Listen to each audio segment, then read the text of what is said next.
Welcome to Primetime, everybody. This is episode 12, and tonight is part 2 of our Buffy the Vampire Slayer Season 2 ranking.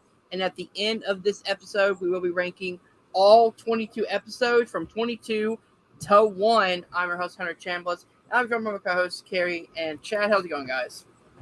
Going great. Looking forward to talking some Scream, but then also some Buffy. Hell yeah. Two things we love, so hell yeah. Exactly. Speaking of that, we should get to our only news story for today. Kerri, do you want to take this one over real quick? Oh, sure. So we received word this week that Hayden Panettiere is returning to the Scream franchise for Scream 6. She's going to be presumably going to be portraying her character Kirby again. So this is really exciting news. What do you guys think? Yeah, I know Hunter particularly is a huge fan of Hayden as Kirby. I think we all love Hayden as Kirby, and I think that she's just kind of one of the big standouts, like her and Emma Roberts. But obviously, unless there's a twist or something, Emma's not going to be coming back. So Kirby is a great choice to have return. I just hope that we also get a little bit of Stu. I know he's supposed to be dead, but I still am hoping on that. I think a lot of people are. So we'll see if they deliver on that one too. I hope we do not get Stu. Just because it wouldn't be realistic. I keep saying this, but people don't listen to me. Well, I mean, okay, but then we see the damn Force ghosts of Billy, so that's realistic. Okay. Right? Again, realistic in the story because she took the antidepressant medicines. I guess that's true. Okay, I'm going to say that was a very loose interpretation of how psychosis works. But also, I do think if they were going to bring Stu back, it should have been for 5. That's where I was expecting it. And I think in 6, I don't know, it just because they did already bring Billy's ghost back. And I was assuming for 5 because they had it in Stu's old house that Amber was going to be related to Stu and Stu was going to be popping out or something. Yeah. So I feel like that was kind of the opportunity to do it if they were going to go that route. Yeah. But I am super excited to have Hayden coming back as Kirby. In my opinion, one of the highlights of Scream 4. I'm a huge fan of Scream 4 in general, but mostly because it gave us a great, strong female protagonist that also knew horror knowledge. It was a good mix of both Sydney and then Randy pretty much is Kirby. So the idea that she was teased to be alive in Scream 5 and they're actually bringing her back, which is amazing. I think this is Hayden's first role since 2014? Something like that. Definitely early that, 2010s. Well, no, she was in that series Nashville for a long time, but I don't know when that ended. At least it was her film return. So for a while. Definitely. So I'm super, super stoked to have her back. I don't want them to do what Scream 3 did, kill off her in the first 10 minutes of the movie, but I have faith in Radio Silence, especially after seeing how they honored past characters in Scream 5, that they'll honor her in the same way. And I think also because with Scream 3 you had a different writer, Aaron Kruger, doing the script, so not saying that she didn't respect a lot of the characters. I think she did, but the whole Randy thing was kind of wait, is that Randy that we're talking about? What are we talking about? Scream 3? Cotton. Sorry, exactly. Cotton. So I definitely don't want to see her go out in the first not even 10 minutes, 3 minutes of them. Yeah, that would be terrible. I have a feeling, and I kind of hope they go this route of leaving Sydney out of the movie. Sorry. Yep. But leaving Sydney out of the movie and bringing in Gail and Kirby as the new mentors or role models for our new cast. And I like that because I feel like Scream 5 is the perfect place to end the Sydney character. Yeah. Because the whole fact that like we saw her beat Ghostface again, but now knowing that she's off somewhere with Mark and her children, we know she's safe. We know that nothing is going to put her in danger. So that character, I feel like, has a great beginning and middle and an end. But now bringing in Kirby, who's also a survivor, that links her with the survivors of this latest killing. And of course, bringing back Gail, just to have somebody from the original cast come back. I feel like that would be a perfect way of mixing old and new in one movie. Absolutely. Yeah. Ooh, sorry, guys. So, do you guys want to bring back anything else before we go into the main topic? I think if we wanted to, we could probably speculate a lot more about Kirby, whether, she's going to die early, she's going to be a bigger part of the movie, maybe she's the killer. I think we could speculate about a lot of that for a long time, but, we have a lot to do with Buffy, so maybe we should move on okay. I think we should move on. All right. Let's move on to the part 2 of our ranking for Buffy the Vampire Slayer Season 2. So we're going from episode 12, Bad Eggs, to episode 22. So, Kerri, part 2. Kick us off, yes, with the first pick.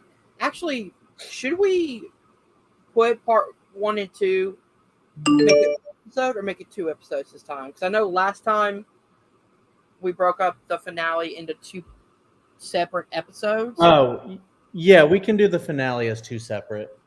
Okay. Because they're listed as 2 separate, and I mean,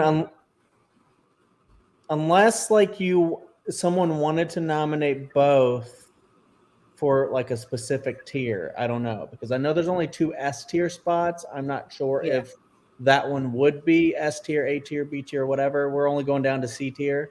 Yeah. As normal, but there's only going to be 2 S tier spots, and I think just 1 C tier. So do we just still want to separate them? I think we can probably just still separate them, right? I Okay. think so. All right, cool. Okay. All right, so Kerri, kick us off with your first nomination. All right, I'm going to start at number 12. Number 12. I think I already alluded to this in our last video.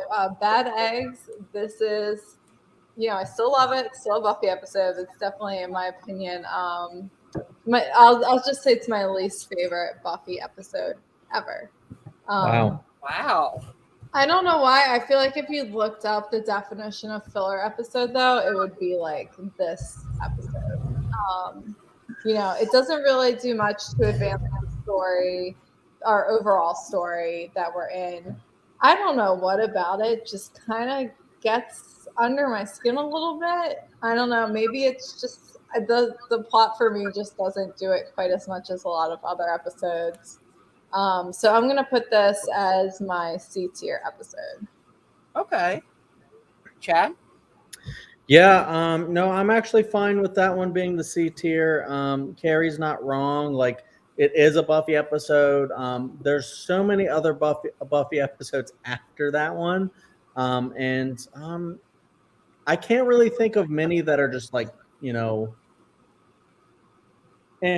as much as this one kind of is. There's I think the show gets a lot better after that, as far as having just filler episodes and stuff like that. There's not many as much later on. But yeah, this one's basically just a monster of the week that I think you've seen kind of tropes similar to this one in other shows and stuff like that about attaching a parasite, and that takes control and changes the behavior, and it's really not that person anymore, and and then there's an overall plan. They foil it. I think they do. They introduce those 2 kind of cowboy vampires though, which are really cool. Never show up in the rest of the season. So those 2 are pretty cool. But other than that, yeah, it's just it's just kind of a interesting episode. But yeah, I would say C is fine for that one. Yeah, I definitely agree putting it in C.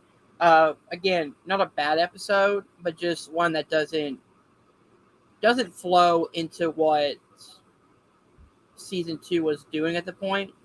Definitely feels like a filler episode. So yeah, I'm definitely fine with putting it at the C tier. Chad, on to you for your next nomination. All right, so we got our C tier filled up. That's perfect.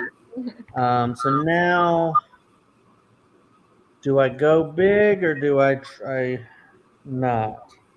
I'm gonna go. I'm gonna go with one that is not one I'm gonna throw an S. I'm gonna throw this one an A, but a very high A.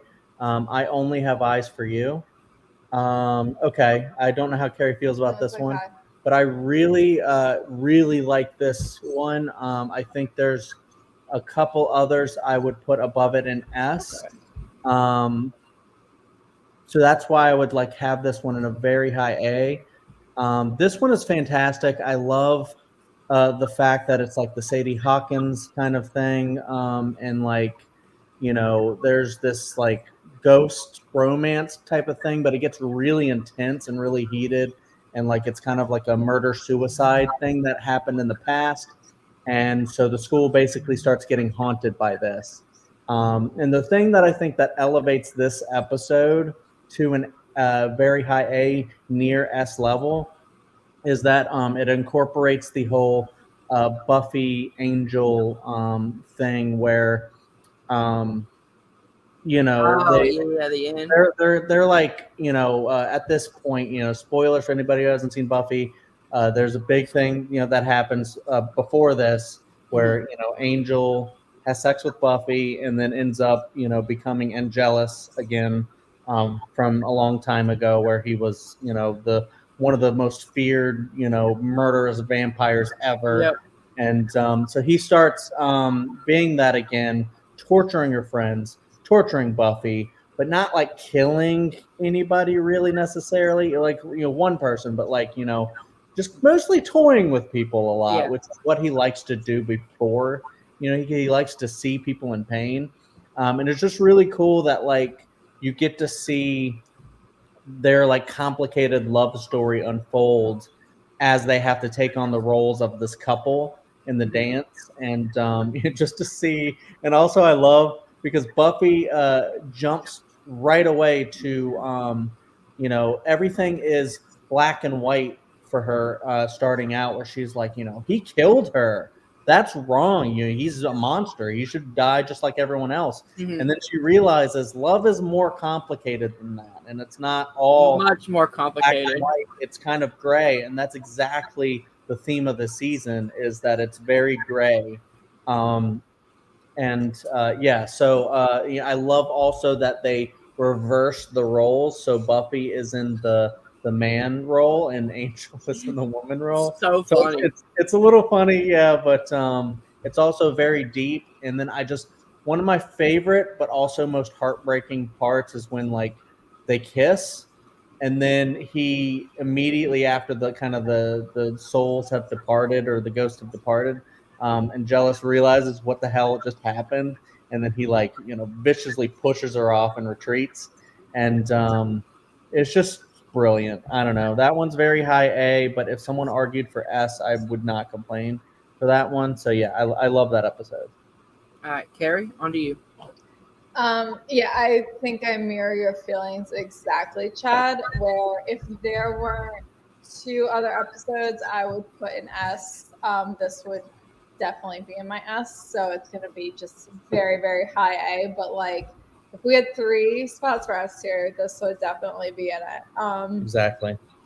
Yeah, I think this is one of the deepest episodes. I think it just gets better each time you watch it. And Sarah Michelle Gellar, I think, always gives it her best, especially in Buffy. But in this episode in particular, she is just she just really shines. Yeah, I definitely agree. Yeah, high A is a perfect place to put it because I have one that I'm going to probably bring up next that I feel like is my favorite of the season. Hell yeah. Awesome. So I definitely love this episode. I love the mirroring, like the same dialogue. Oh, You're am I back. good? Yep. Yeah, like the same dialogue choices and the same scene, but like different characters. Like you have a teacher and a student, and then like a lunch lady and Yeah. the cleanup guy, and then you have Buffy and Angel. But the whole idea of like a student, sleeping with a teacher and then becoming obsessed, taking it one step too far. I mean, that's classic, like, horror thriller kind of setup right there. But to then take that and have it mirror Buffy and Angel's relationship at the time, perfect. Oh yeah, perfect. All right, so on to me. Yeah, I'm gonna go with my favorite episode, which is I'm gonna put this as one of my S tiers. Passion, episode 17, Passion. Um, there is a lot that happens in this episode, um, from Angel doing, killing Jenny, and then really admitting himself as there's really no coming back. That's a turning point for Buffy. I mean, yes, her and Buffy never saw eye to eye, but that was when Buffy was really saw what Angel was, or Angelus was at that point. She was like, "There's no coming back for him," and that turned the tide for the rest of the season. Not only that, but this might be my favorite episode when it comes to showing reactions from Giles, because Giles gives a hell of a performance, especially after finding her body in his bedroom, and like just the panning of the camera panning out, you just see his dead eyes just like looking straight down, like not looking at anybody, and you realize, oh, this is not only is he pissed, he's heartbroken, but he is going to kill, like he's going to put himself in danger to try to go after Angelus. The emotion of this episode after the death scene and the death scene itself, which by the way, fantastic chase scene, using the school as a backdrop, and then literally ending at the time clock, like literally like the time is up, and then he snaps her neck. One, I was shocked that they killed off Jenny, and I understand why they did it, but that also shows that there was a bigger rift between Buffy and Angel, which continued the story going forward. So I'm putting that in S tier, guys. To me or to you? You can go first if you want. Hunter, you hit this right on the nose for me. Passion is S tier for sure. Passion is.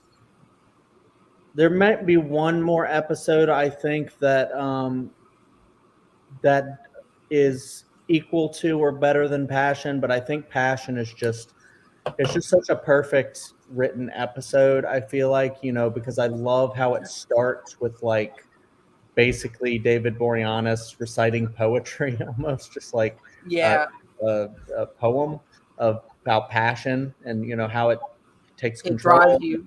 It drives you, stuff like that. And just like everything with this episode, and them trying to figure out if Angel can be cured, and do they find out about Jenny as the Romani in this, or is that before? That is before. So anyways, just like this whole thing, I'm trying to actually remember everything with this episode. To be honest, I do think it's S tier, but Kerri, you go ahead. Actually, Okay, yeah, I definitely agree. This is S tier. This is, I'll say it's my second favorite episode of the season, Okay. so it is definitely solidly an S tier. This is just it's an incredibly sad episode, and it's the first time someone on Buffy that we have actually grown to care about, like, permanently dies. And I think it's just beautifully done. Like you were saying, Hunter, the visuals in this episode are just so incredible. the terror. You feel Jenny's terror. You feel Giles's horror discovering her. Yeah.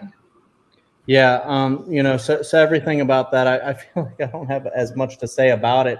I mean, it's just one that I feel like you have to watch. But yeah, just everything that unfolds with, Giles, because like the whole kind of show, or not show, but the whole season has kind of been built. Well, and I actually know the whole show from this point has been building up the relationship between Giles and Ginny.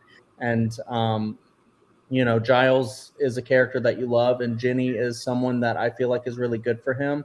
And you get that taken away, and it is like you said, a very strong death that you actually really feel, because you don't think they're going to go there, and then they go there, and you really see like the level of brutality that Angelus has, where he can toy with you, but then he'll chase you down and break your neck if he has to, but he has to because she's trying to restore her soul. He does not want that.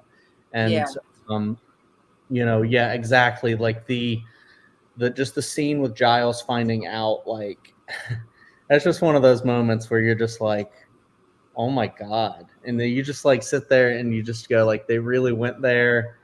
And you're just kind of just left with that. But then, he immediately goes to be badass Giles, be the Ripper that we know, to go after. The ending, the ending line where Buffy saves Giles and she says, "I can't do this without you." And they embrace in a hug. Oh, man. Yeah. It feels. Yeah, but I think that's like, this is one of the episodes, as well as I Only Advise for You, that really just like, shows the strength of this season, and especially this half of the season. So that's why I think it S tier for sure. All right, so we move back to Kerri. Okay, I'll go next with Surprise. This is episode 13. It's Buffy's birthday. This is really where things kick off for the season, and that's only really halfway through. You kind of have this false start where you think Spike and Drusilla are going to be the villains of the season, and they are to an extent, but this is where things really pick up in the season, and I think the series as a whole takes a really dramatic turn. You don't see it actually until the next episode, I guess, but this is all the setup for it. I think this is a really beautiful episode too. It has so many great moments. Like, I don't know, like the parts with Cordelia are really funny and the parts with Oz are really funny. But then you also have this moment where Buffy and Angel think that Angel is going to have to leave for months or years. And they're saying goodbye, and he gives her the Claddagh ring, and it's so sad.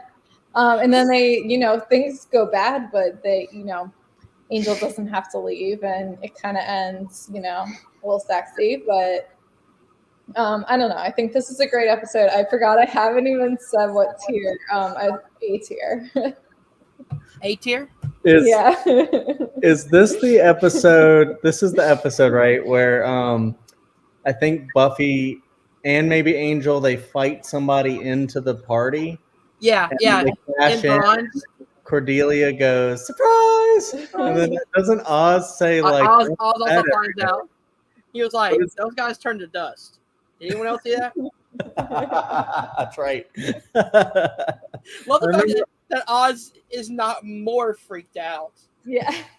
Actually, this makes a lot of sense. That's kind of like Oz's like mode. He's just always like, "Oh, interesting. Okay." Again, Seth Green is amazing in this role, but every time I hear his voice, I automatically think Chris from Family Guy. Yeah. I don't know why, but I actually I think I did see Family Guy before Buffy technically, but no, I mean he's kind of always Oz to me just because of the level of the show for me. But yeah, I love that scene. There's a lot of really funny stuff in this.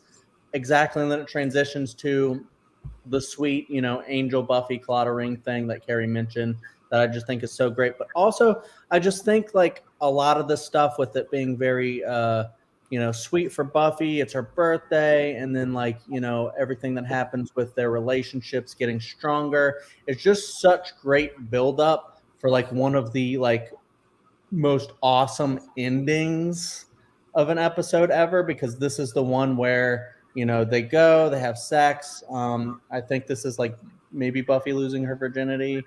And then Angel, yes, it is, because that's a plot point later on, actually. And then Angel basically wakes up to the like thunder and rain and goes out. Yeah. And, I don't think you really know what's going on, but I didn't at first. something is up though. And then I think that's why it's like, surprise. It's a double meaning, because it's like, surprise for, you think maybe it's Buffy's birthday surprise, and Cordelia says surprise, but it's surprise. Things are changing. Yeah. Things are different now. And, this was really a turning point for the season going forward. Yeah, so I'll say A, and then I'll let Hunter talk. Yeah, so I'll definitely say a high A tier. I love this episode. I think there was a lot that sets up for the future episodes. Without this episode being as good as it was, and showing you Angel being happy, and then immediately taking that away, and then later episodes explaining why they took it away. Without this episode, you wouldn't have that emotional connection. But yeah, definitely A tier for me. All right, so we move on to Chad for his next episode. All right. All right. So, I'll go with Bewitched, Bothered, and Bewildered. I'm gonna go with that one. I think that episode is like really, really, really fun. That episode takes the whole, Xander being not a monster being attracted to Xander, but like, kind of a spell gone wrong, turning Xander into a magnet of another kind, attracting a bunch of women, pretty much anything that's like female, I guess. And it's just such a fun episode to see all of the dynamics that happen when it's like the morals just kind of like, don't treat like love and like women as like something you can play with, and people's like just emotions, not just women but just people's emotions. Don't play with that kind of thing, even if you can with magic, or if you don't have magic in the real world, don't play with people's emotions like that, because it's got to happen naturally. And so his spell totally backfires on him, and because he's trying to do a spell on Cordelia, and we get to see this is with what's her name, Amy. He does a spell with Amy, which is really cool. But then it backfires. But it's just really funny to see everybody coming after him and stuff like that. Because I think at first he's kind of like, oh, okay, everybody's into me, and then it takes like a slasher turn with like, or like a zombie apocalypse. Like Willow taking an axe to him and stuff like that, and running after him. And then also kind of like, he's like, I think he runs into Joyce, and he's like, oh, Joyce, oh, thank you for saving me. And then the mom starts hitting on him. Yeah. and it's really, really, really funny. And then you get to see like the whole dynamic too, that like, as like the whole thing about his infatuation for Buffy, that he got over, but then in this episode she's coming on to him and stuff like that. So that's kind of confusing for him, and just a lot of things happen in the episode. It's a very fun Monster of the Week episode, and it's really good. I'd put this one in A tier. I think it's really fun. Okay. Kerri? Oh, this is tough. I'm really between A and B tier on this one. I think it is a really fantastic episode. I mean, I think I'm really only thinking B because of how many A tier episodes we're going to wind up having on here. Not that we didn't set a limit on A and B tier. It's Buffy, so I mean. Yeah, I mean, I think in addition to what Chad said, I think Charisma Carpenter plays Cordelia Chase is really great in this episode. Yes. Like the scene where Cordelia reveals that she's been wearing the necklace Xander gave her the whole time. Yes. Oh, it's so sweet. I love that. I'll go ahead and put this in A. I think. Okay. She just convinced herself. Yeah.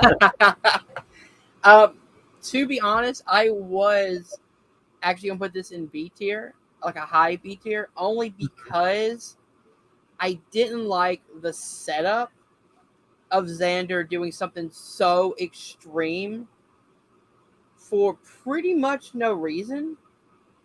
Like, yeah, he got dumped, but like, really to put a curse on somebody or a spell on somebody, especially a love spell, because you got dumped. I don't know. The setup, The the setup. setup of it, just kind of felt something like Xander wouldn't do, especially like season 1. Xander, I could see it doing it, but like this season, it seemed like he kind of grew up more. So I would think maybe he would have learned not to mess with stuff like that. That's just me personally, though. Yeah, no, I mean that's definitely an interesting take. I'd have to kind of rewatch to think if I agree with you, because I never really thought about it that way. I mean, I think it's just kind of like natural for, if there's magic exists, a boy or even a girl might put a love spell on somebody. Didn't we see that in like The Craft and stuff like that happen? I mean, I think it is like really kind of creepy because it is creepy for sure, but but I think it is a good way to kind of like have Xander like learn his lesson. Learn that lesson. Yeah. But also like the fact that like, because you have the dynamic there where Cordelia is the popular girl, Xander's like this little nerd or whatever, even though a lot of people say that like he doesn't even really seem like he could be a nerd, but they still portray him as a nerd. Yeah. But he's just kind of like this guy that like not the hot girl probably wouldn't go for. At least that's how they portray Xander as a character. Yeah. And then just to see her like kind of go off and like talk about him with her friends and just have that whole thing where we got to keep this a secret because I don't want you to be seen with me and stuff like that. So I guess I see where I love the ending. The ending of this episode where she stands up to the mean girl or whatever, and she goes back with Xander, and then immediately she's like, "Oh my gosh, what did I just do?" Right? Was that Harmony? Probably. Okay. Yes. Yeah. So, all right. So yeah, that episode will go into the A tier. Back to me.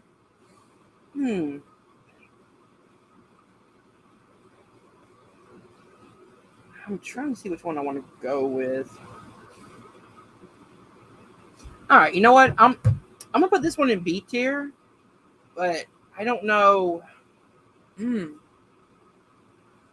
Yeah. All right, so I'm gonna go with Killed by Death, episode 18. And I'm gonna put this in B tier, high B tier. I like the idea of like this almost being a Nightmare on Elm Street 3 Dream Warriors episode set in a hospital with like a dream demon. I will say, is everything good? Yes. I will say the reason I'm putting it in B tier is for it being episode 18 leading up to the final stretch. I felt like this was a filler episode where they could have shown more to progress, the last 3 episodes going forward.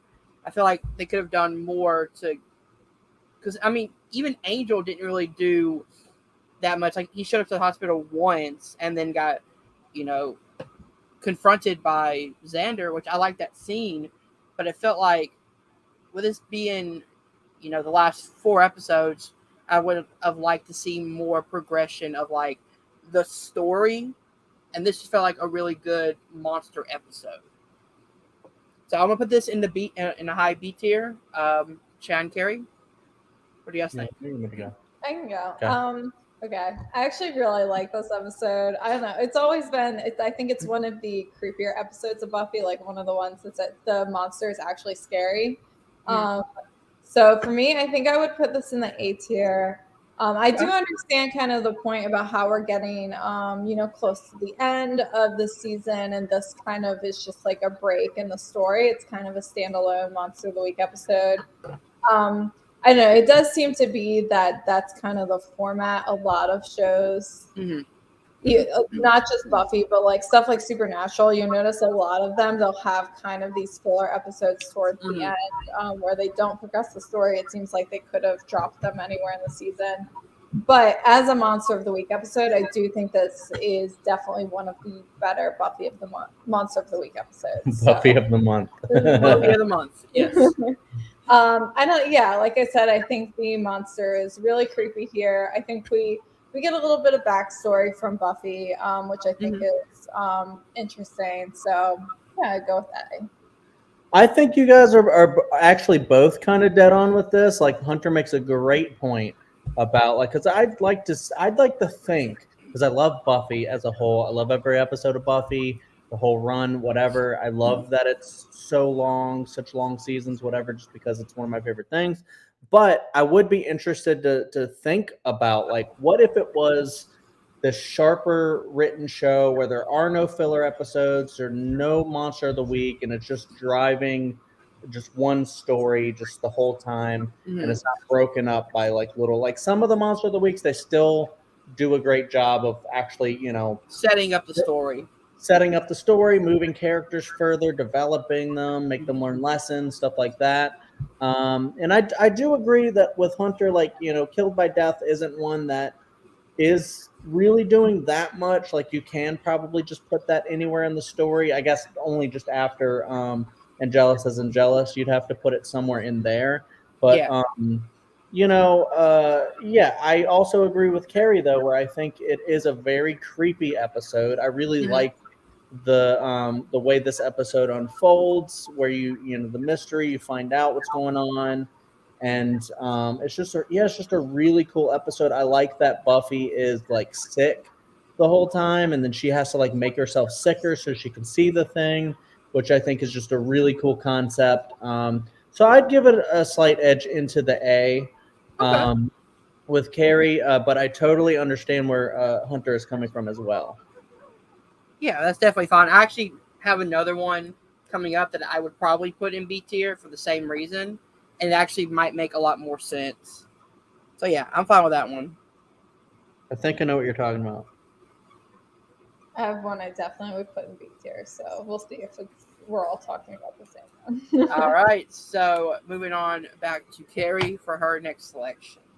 Okay, I'll go with the part 2 to the one I already talked about last time, and so that's Innocence, episode 14. This is where we find out that Angel has lost his soul. Oh God, I don't know. There's so much that happens in this episode. Like basically everyone in the whole Scooby gang finds out that Angel doesn't have a soul, and then they also have, on top of dealing with that whole mess, they also have to defeat the judge, this like giant monster. And I don't know, I love so many things about this. I love, the scene where Willow finds out that Xander and Cordelia are together, and then Angel almost gets Willow. It's so creepy. And Buffy realizes that Angel doesn't have a soul anymore and that Willow needs to get away from him. That's really incredible. I love how Xander uses his military, he remembers it. Yeah, the Halloween episode callback where he remembers everything. And I love how Buffy defeats the judge in the end, like in her little, like, I think like witty line, like, I don't know. I don't remember what they are, but like no weapon has ever defeated him. But that was like back in like, the 13th century or something. He just blows him up with a bazooka. Yeah. I love that. And I love her little confrontation with Angel towards the end of the episode. I think that's really great. And, Buffy kind of realizes she can't kill him at this point, but it's like, I'm going to get there. I'm going to get to that point. Yeah. And oh my God, the perfect thing about this episode, I think it's this episode where it ends and it's still her birthday, and her mom gives her this like little candle and a cupcake. Yeah, the cupcake, like, and they're watching a movie. Yeah, and she's like, Buffy, do you want to blow it out? And she's like, no, I'll just watch it burn. Oh my God, it's so sad, but it's such a perfect ending, I think, to this two-parter. That's kind of what the kind of character that Buffy is. She's so mature and melancholic a lot of the times. She's just like, I'll let it burn, and just just stuff like that. There's just so much later where like she's so young, but she's so mature for her age, and it's what. Oh, so this is A tier for me. I don't think I said that.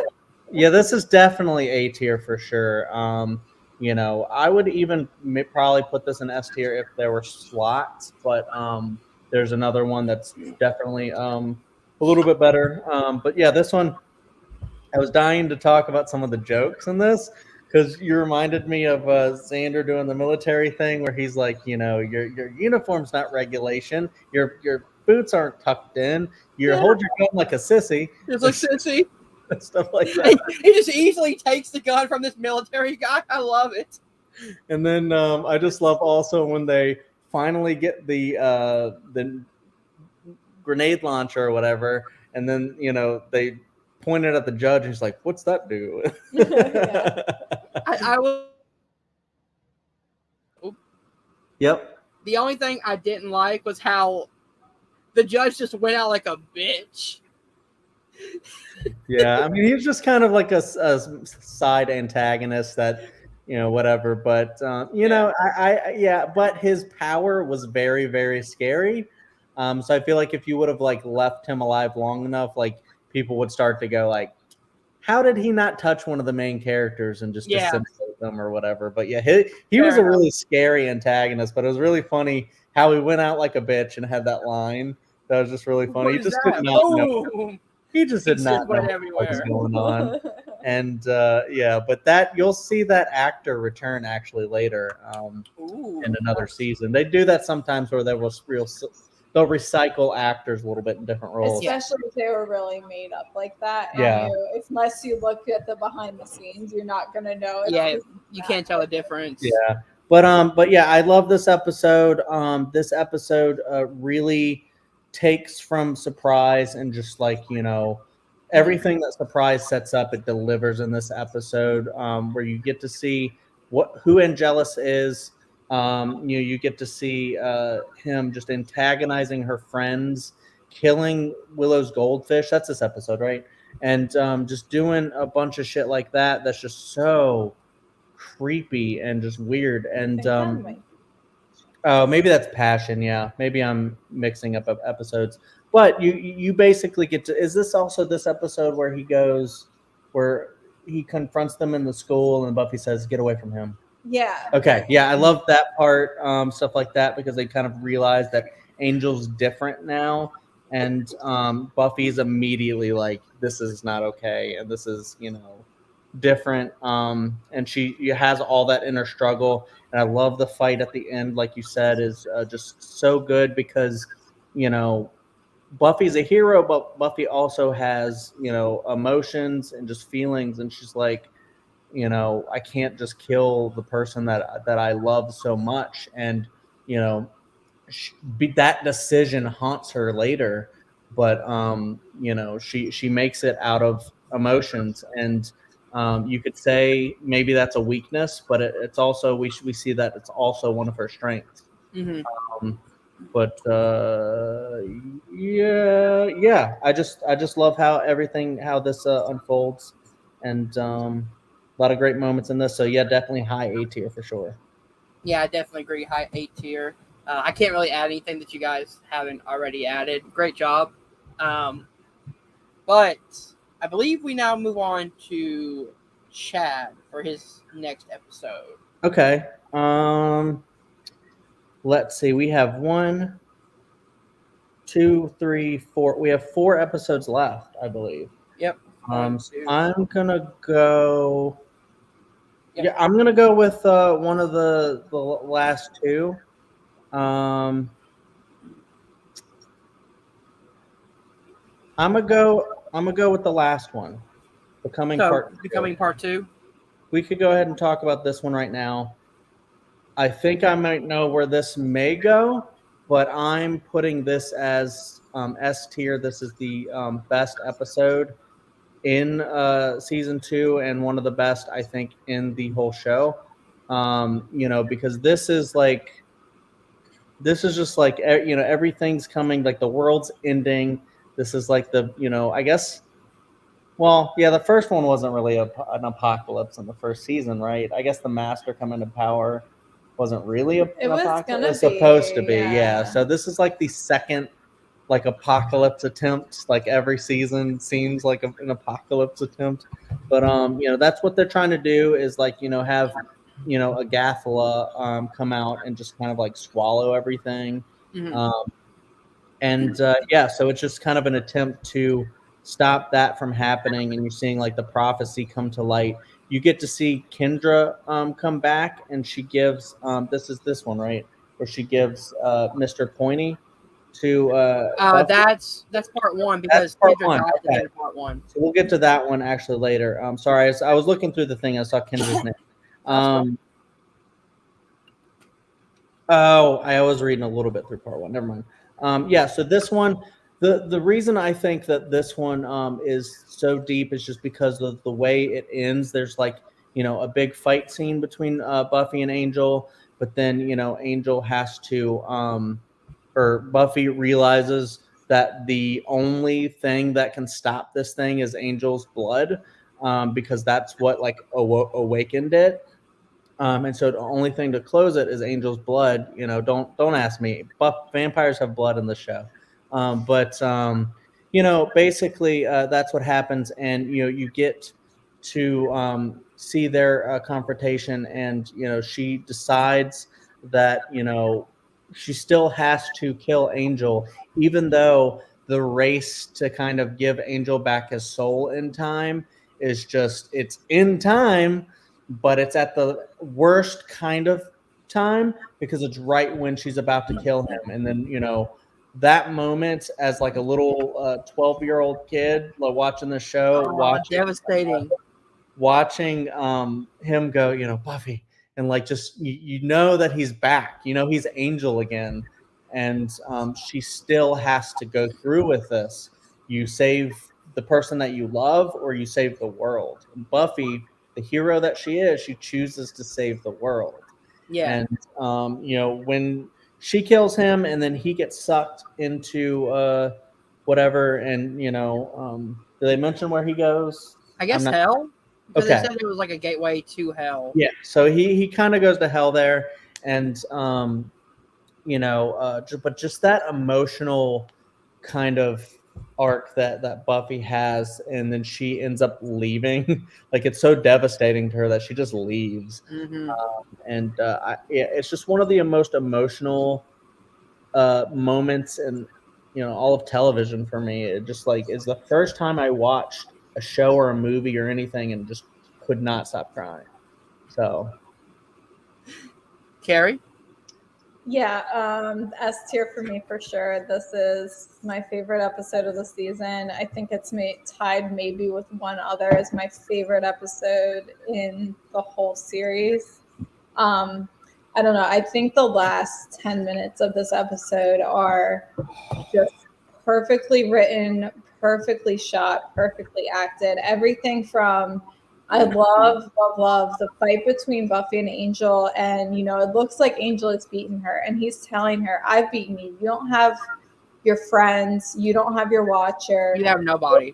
Yeah, you don't even have this sword. What else do you have? Nothing. And she's like, I have me. And then that's when she beats him. But then he gets his soul back. She knows it. And she tells him to close his eyes, and she kisses him. Oh, God.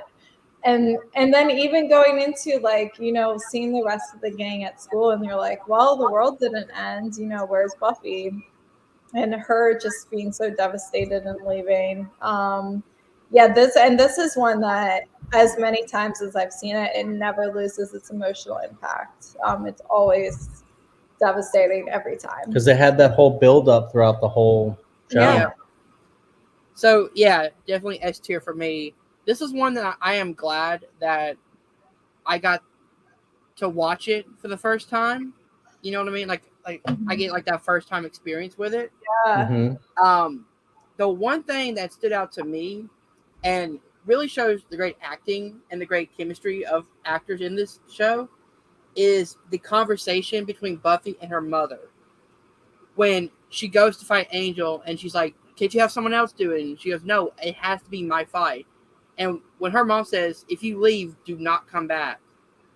And Buffy has that she turns and she walks away. She doesn't even say anything after that. She just walks away. So freaking good. Well, I mean, she pauses at first because she would love nothing more than just to stay home and just be a regular kid and just hang out with her mom, but that's not who she is. Yeah, she can't. But I do love the comedy elements in this as well, especially from Spike. Spike is one of my favorite characters. Like, when him and Buffy show up to Joyce's house, and Joyce is like, I've seen you before. And he goes, yeah, you kind of attacked me with an axe. That's right. or when Buffy is fighting Angel, and Angel's kicking her ass, he picks up Drew, and he goes, oh, man. What's it? He's going to kill her. I just walks off with Drew in the car. Yes, Spike is great, and I love every time that there's a Spike Joyce interaction. It's amazing. So awkward. Yeah, it's so awkward. So yeah, this is definitely one of my favorite episodes of the season. So yeah, S tier for me as well. All right, I'm back. On to me, I believe. Yeah. All right, so we have our S tier taken care of. We have our C tier taken care of. I'm going to go with one that I'm putting in the B tier. Let me see if I can find it. Which is... Where are you? Is it number 20? 20. Yes, I believe so. Go Fish? Yes. Yeah. Yeah. I'm putting that, episode 20, on the B tier. I would put it in the C tier, but we already have one on there. Again, the whole idea of we literally have 2 episodes to go, and you decide to give us a monster of the week that ties into nothing leading up to the final 2 episodes. Just like, you could have put that earlier on and it would have worked perfectly, because this is one of the episodes that doesn't even have Angelus in it. Like, you could have easily just made this like early season 2 episode and it would have been just fine. But putting it as episode 20 of a 22 episode season with 2 episodes to go, leading up to the season finale, this felt so out of place. Like, it was a good episode, but it felt so just like, this story does not tie in with what you've been setting up. So I'm putting this at B tier. I think the only thing, though, to kind of think about it, and I haven't watched season 2. It's probably been a year since we watched. We're due for another Buffy rewatch. Yeah, It's been a minute. about a year. Yeah. So believe it or not, but I feel like it's interesting, like, thinking about this one, as like, placement, and that's like the big criticism, which makes sense. But I also feel like if you have a lot of episodes that are Monster of the Week, maybe they're more filler than actual, like, Monster of the Weeks that have plot too, or like overall plot within them. If you put all of those in like a big string, then you completely lose anything. I think peppering it a little more can make more sense, but I do understand, like, this is right before the big 2-part whatever, maybe have something more with Angelus in it. I understand. That's a really good Hunter. The episode itself, I think isn't bad. We get to see, which is really interesting because, like, we get to see Xander join the swim team, and we find out that Xander is kind of ripped a little bit, and then you're just like, this is like the outcast nerd kid, and he's like ripped.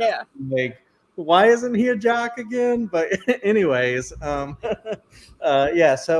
this is just kind of like the fish episode where Xander joins the swim team, and the coach is basically, turning them into sea monsters or whatever. I will say, this episode has my funny, like, probably my funniest Cordelia scene, and that's when she thinks that Xander turned into a fish, and she's like, we can make this work. And he just shows up behind her. He's like, that's not me. We can make this work. Yeah. Like what? Yeah, you also get a really cool Wentworth Miller cameo from You Prison do, Break. yeah. Very Um, young.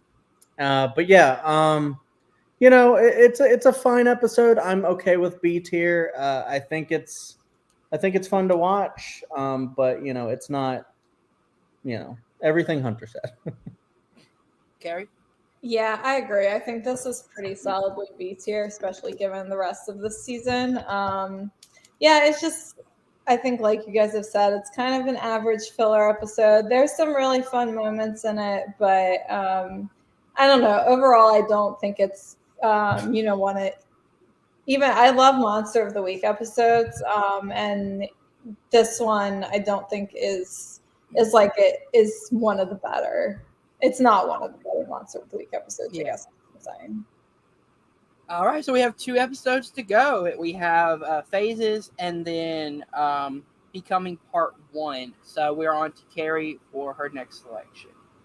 Okay, yeah, so I'm going to go with Phases. Okay.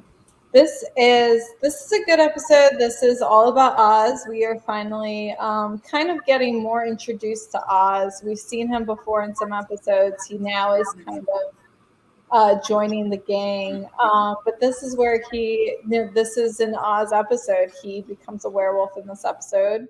I'm actually still... I wouldn't mind if this winds up in A tier, but I actually am going to put this in B tier, even though it is actually, I would say a main storyline episode because it features one of the main characters in a significant development. I mean, this is a major plot point in the show that Oz is a werewolf. But honestly, besides Oz turning into a werewolf, I don't really remember, not a lot else in this episode sticks out for me. You have the bounty hunter who's trying to kill Oz and any other werewolf, but that's kind of it. So I'm gonna say B tier. Okay.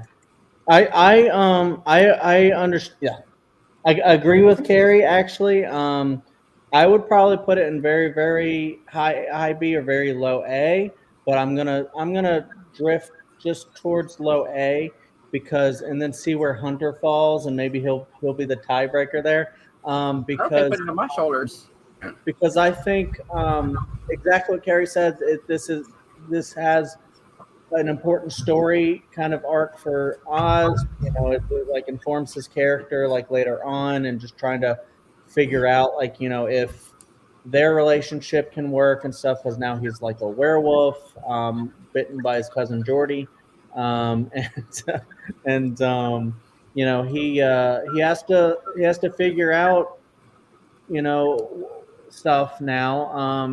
Being a whole werewolf, but the episode's mostly like you finding out that he's a werewolf, how they're going to deal with that, if they're going to kill Oz or if they're just going to like try to figure out a way to manage it. But it's kind of cool that they start bringing in more stuff like werewolves from like the classic monsters and stuff like that. They kind of had like the Jekyll and Hyde earlier in the season. Now they have the werewolf, which is kind of cool, but it's more of a main character type of thing. The other thing that I really like from this episode is that it's a small part, but there's this because there's this werewolf hunter that's going around, I believe, hunting werewolves. And Buffy shows up and like he totally is like misogynistic towards her. And then, she has to like, basically be like, I hunt things and, stuff like that. And I love when people underestimate Buffy because then she just gets to prove them wrong. And that's one of my favorite parts of the show. So, but I also love that in pretty much any show or movie or anything like that. When someone's spectacular in some way and then someone underestimates them, I'm like, better watch out. No. But yeah, so I love that. But yeah, so I'd go like a low A tier. Okay, on to me for the tiebreaker. I'm gonna put this in B tier. Only because as Kerri said, I like that they turned they gave someone else in the group something to work with, but I don't remember anything significant happening after we find that out. And you just watched this. Yeah. Yeah. So, like, again, there's no bad episodes of Buffy, which I've learned this now, but I like the ones that drive the story forward more than some of the, kind of the filler episodes that I will say Phases is a one-off because, they do deal with Oz being a werewolf. I just don't remember anything after that big reveal. So I'll put it in B tier for this time. Actually, I do want to bring up a mulligan for you guys. I would rather, like, going through the episodes again, I'd rather us have 3 S tiers instead of 2. Okay. Because I know exactly where I feel like where one can go. And we can always kind of just mix and match after if we need to. Okay. Yeah, for sure. All right, so 3 S tiers. Yeah, that works. All right. So we are on Chad for the last one. Well, okay. So for Becoming Part 1, Yeah. are we going to manage the S tier thing after that, or where we figure out where this is going to fall? Well, Okay.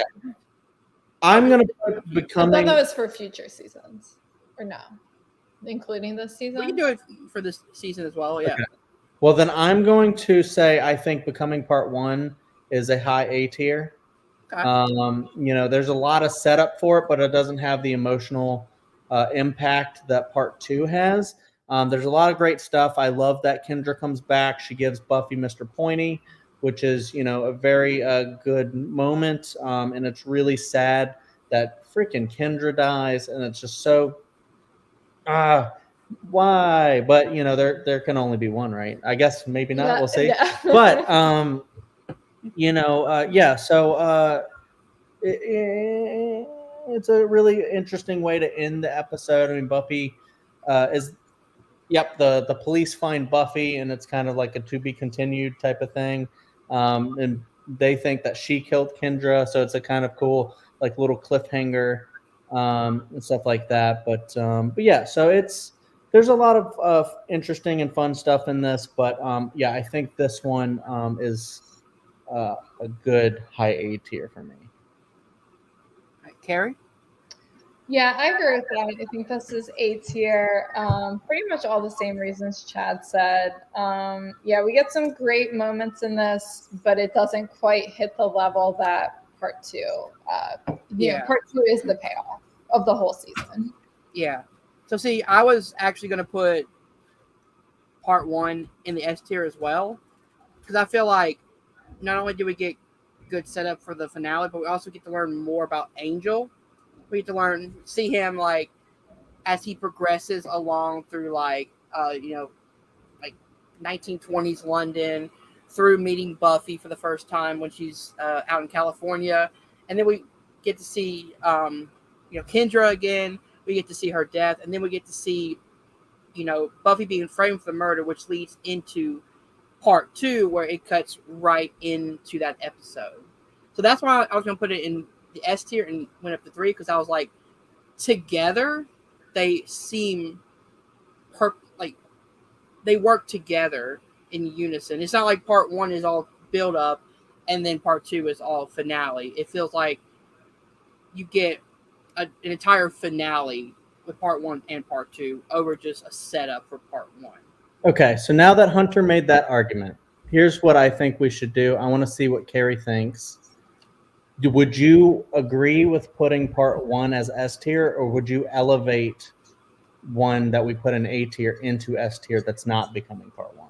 I personally have one that's in A tier that I would rather see an S tier over Becoming Part 1. Let me ask you this question.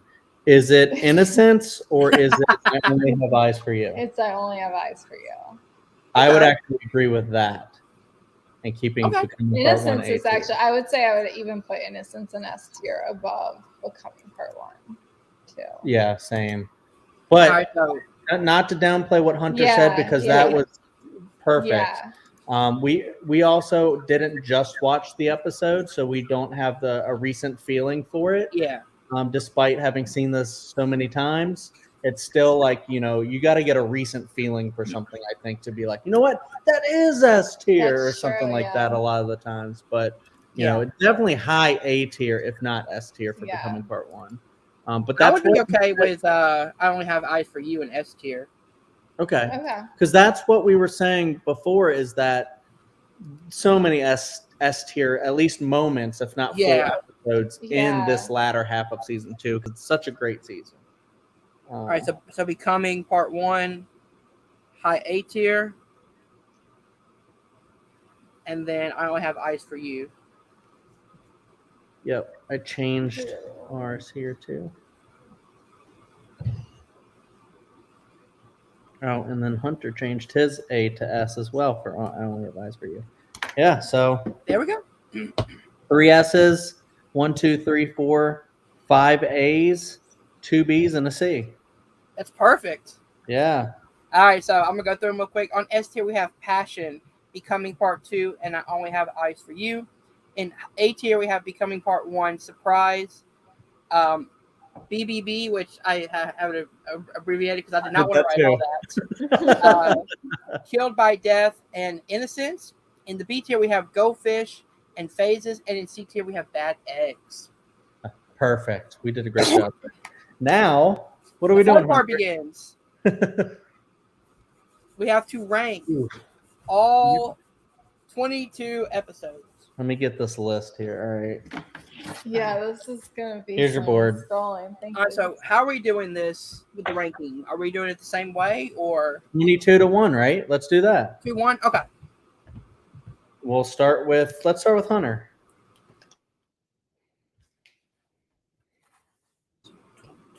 I'm gonna write down all of them real quick. Give me 1 second. Okay.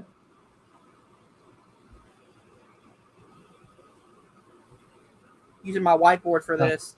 Actually, I did a preliminary ranking before the episode, so I could kind of remember my general feelings. That was smart. Yeah, I wish I had time to do that. I didn't do that either. Okay.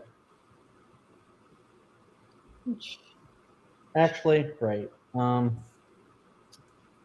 right, so I have all the numbers. I'm gonna start off. Just go from 22 to 1. I'll pick an episode that I feel like should be in 22, and then we'll go from there. Wait, we're going around with all of our 22s, right? Yeah, so 22, like I'll give an episode, and then you give an episode, and then we'll just kind of go from there. All right, I gotta bring up the episodes again. All right, so I'm gonna go with.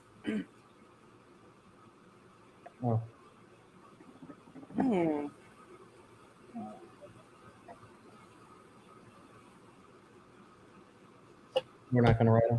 I'm probably gonna go with Ika Mummy Girl for 22. Okay. Again, I just feel like it's a good filler episode, but this one and the Goldfish episode really don't accomplish anything in the overarching season. Gotcha. I went Bad Eggs for 22. Okay. Kerri? Same here. All right, so Bad Eggs. Okay.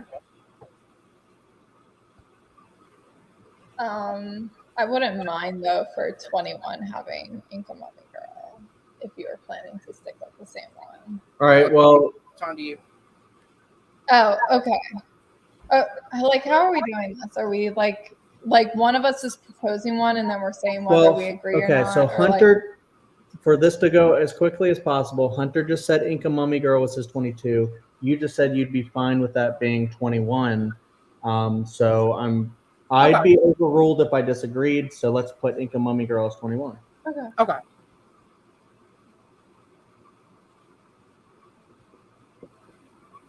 And then I have my 20 here. Yeah. So what's your number 20, Chad? My number 20 is Reptile Boy. That was my lowest or whatever for the last one. I'm actually fine with that. Kerri? I'm also fine with that, yeah.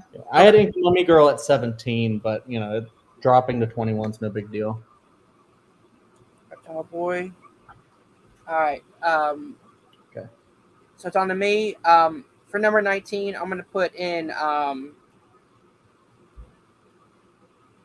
Go Fish. Number 19. I'm fine with that. That's what I wrote as well. Also fine with that. Yeah. Okay. Okay.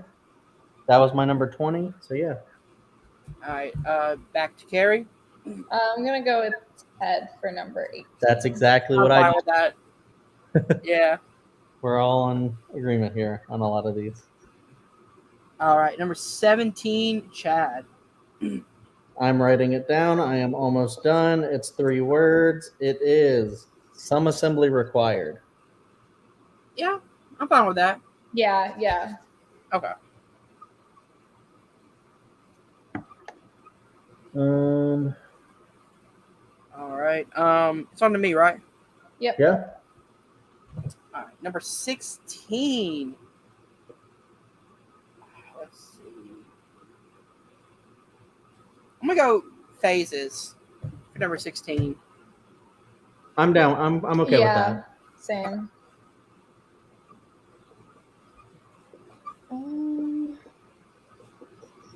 Number 15 for Kerri.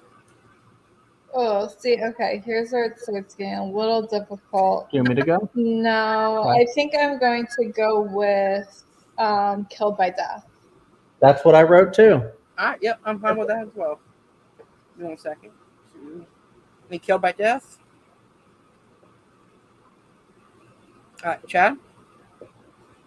Okay, 1 second. I wrote down What's My Line Part 1. One. We've been mostly like Monster of the Week now, and that's I don't know, that's where I fall. Yeah. Yeah, I'm fine with that. One. On to me.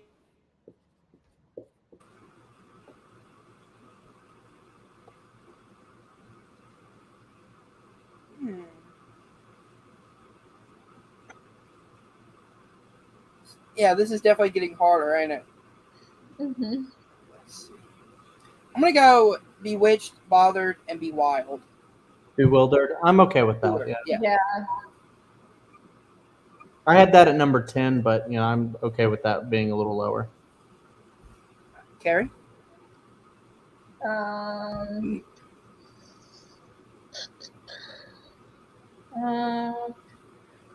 What should we go with?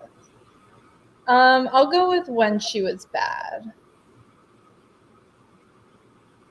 Okay. Unless you agree with that, I have What's My Line Part 2. I think I would be fine with that as well. Okay, yeah, I'm fine with What's My Line Part 2. Okay. okay, those two kind of just bleed together for me. Yeah. And so we're getting into like the really good ones. So yeah, so 11. Oh no, it's on chat. I'm sorry. Yeah. all right, well then I'll go with The Dark Age. I really like that episode. I know you do, and I'm fine with putting it a little higher if that's. I would rather put When She Was Bad at 11. Okay. I would too, yeah. That's cool.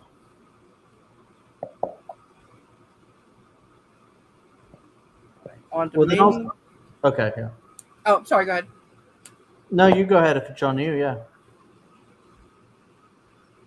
Let's see.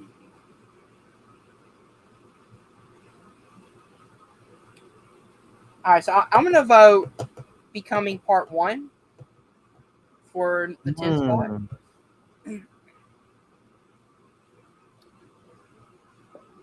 I don't know if I would put that one that low. Oh, these are so hard. I think okay. So I'm between for this next spot. I'm between either The Dark Age or School Hard, because we're getting into the really good ones. Is what I'm saying. Yeah. I'd be fine with School Hard. Okay, let's go with that then. Okay. All right. Oh, you're smart. You're writing them down. Nice. Yeah, now I'm actually kind of torn between Becoming Part 1 and The Dark Age. I think I personally would go with Becoming Part 1, but Okay. what do you guys think? Yeah, that's fine. Yeah. I'm fine with that. And then I think maybe The Dark Age. What's left? We have Becoming Part 2, Lie to Me, Passion, Innocence, I Only Have Eyes for You, Surprise, Halloween, The Dark Age. Hold on. I think I could go with The Dark Age or Halloween. I think I would put. I think Halloween is better than The Dark Age, personally. So it's between Halloween and the Dark Age? For Kerri, yeah. Oh, okay. For me, it's The Dark Age.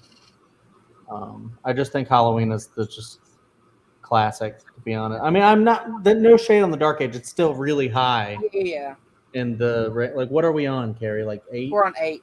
Yeah. Yeah, I think 8 is a great place for The Dark Age, because of where everything. I don't think Halloween is much higher, but it's, I think, a little bit better than Halloween. But if you guys agree that Halloween, then I would put Halloween at 8 and then Halloween at 7. I mean, Dark Age at 7.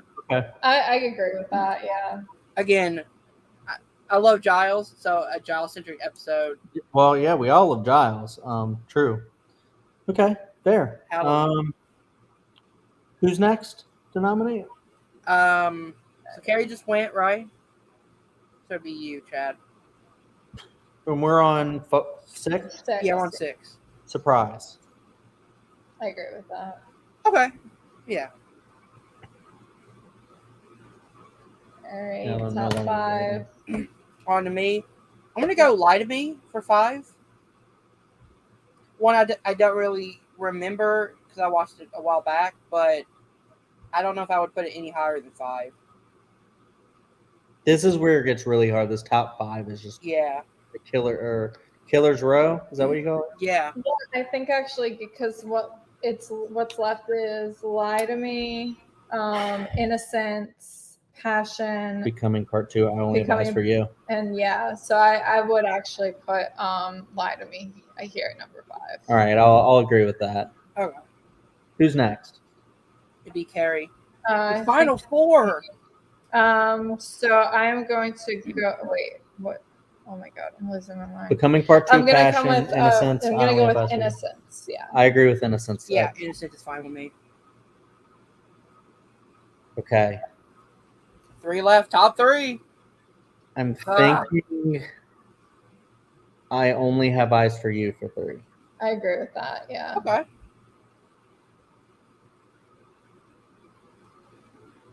All right. We're going to go for the number 1. Yeah, we can. Who's going for number 1? So that'd be me. Yeah, I'm going Becoming Part 2 as my number 1. Kerri? Same here. Same here. Passion number 2. Yeah. And that. My ranking was Becoming Part 2, Passion, Lie to Me, Innocence, I Only Have Eyes for You, Becoming Part 1, Surprise, Halloween, When She Was Bad, BBB, School Hard, The Dark Age, Phases, What's My Line Part 2, then 1, Killed by Death, Inca Mummy Girl, Some Assembly Required, Ted, Go Fish, Bad Eggs, and Reptile Boys. Kind of like what I had at first, but I think we crushed this ranking. Yeah, we did. All right, so I'm going to go through them real quick. From 22 to 1, we have 22 Eggs, then Inca Mummy Girl, Reptile Boy, Go Fish, Ted, Some Assembly Required, Phases, Killed by Death, What's My Line Part 1, BBB, What's My Line Part 2, When She Was Bad, School Hard, Becoming Part 1, Halloween, The Dark Age, Surprise, Lie to Me, Innocence, I Only Have Eyes for You, Passion, and number 1, Becoming Part 2. We crushed it. That's like an S tier top 5 right there. It really is. It actually, isn't it? Is I that would say what we an S did? tier top like 7 or 8, even honestly. But So good, yeah. Definitely. the only one not an S tier was Innocence, but that's because we kind of limited it ourselves. It's hard because our top 4 was all in the second half of the season. Yep. Ooh, excuse me. Yeah, guys, so this was amazing. This was so much fun. It was also totally stressful because there were so many good episodes, especially, as you guys said, in the second half. I am starting season 3 right now. I'm on Okay. episode 4 or 5, I think, right Nice. now. Season 3 is great so far. It is. I cannot wait to come here and do the season 3 ranking, which we'll probably still have to do in part 2 format because again, Let's 22 let's episodes. do that with every season from now on. Yeah, I think because that's they're just all 22 yeah. episodes from now on. So. All right. Work perfectly. Next week, I'm not sure what episode or what our episode is going to be, but when I find out, I will put it to the Facebook group to let you guys know. We still have to talk about it. But I may have a fun game idea. I may have to see if I can make this work. All right, guys. So I believe that's the end of this episode. Chad and Kerri, where people find you online? Oh, here mostly. I have a trivia match upcoming, I think, in Hunter's Horror Trivia League. There we go. I'm playing Anthony Tisdall, and I think it's going to be a good match for folks to watch. Exactly. Yeah, and I played Kirby Kirby French. I'm doing it too. Losing our minds. I'm playing Kirby match and a French. There you go. And in a French match. And that was really fun. Look forward to when that drops. I also do I'm doing MCU trivia later in the Dill Pickle Movie Network. It's a YouTube channel with my buddy Dylan Randazzo. I also do a show called Picture This with him. Every month we do a year of the Oscars. This month we're doing 2012. Last month we did 1998, which was very fun. And looking forward to this. We talk about the movies, we rank them. It's all the best pictures nominees. There's 9 of them this time, so it was a big year. We talk about actors, actresses, all that stuff, and we have a really good time doing that. I did debate recently. I did against Alan Shepard, which was really fun. I hope to see that drop pretty soon. I can't remember all the other trivia stuff that I've been doing, but I'm just out there, so in all the different leagues. So and thanks, Hunter. This was so fun. I enjoyed talking Buffy with you all the time. Yeah, enjoy season 3. Yeah, I cannot wait to do season 3 ranking. There we go. I'm back. So yeah, guys. On May 29th. That's a Sunday afternoon. We have the MCU exhibition match going live. Then we also have High Voltage at the end of the month, which is three big matches, including the tournament finals of the Breakout Star Tournament. We have a Horror Championship match, myself taking on John Marr, and the main event, Ryan Payne taking on. Damn it! Hold on. A lot of stuff going on in my head right now. I got to remember what the card is, but I will update the card as soon as possible. This is embarrassing. And I cannot edit this out because we are live. All right, guys. He's facing someone, and it's going to be great. Somebody. All right, guys. If you did. Joe Farrelly. There we go. Oh, that's going to be a match. Yeah, it is. All right. I don't remember what it was. All right, guys. If you did enjoy this, hit the like button, subscribe to the Nerd Entertainment Network down below. Thank you guys for watching. See you guys soon.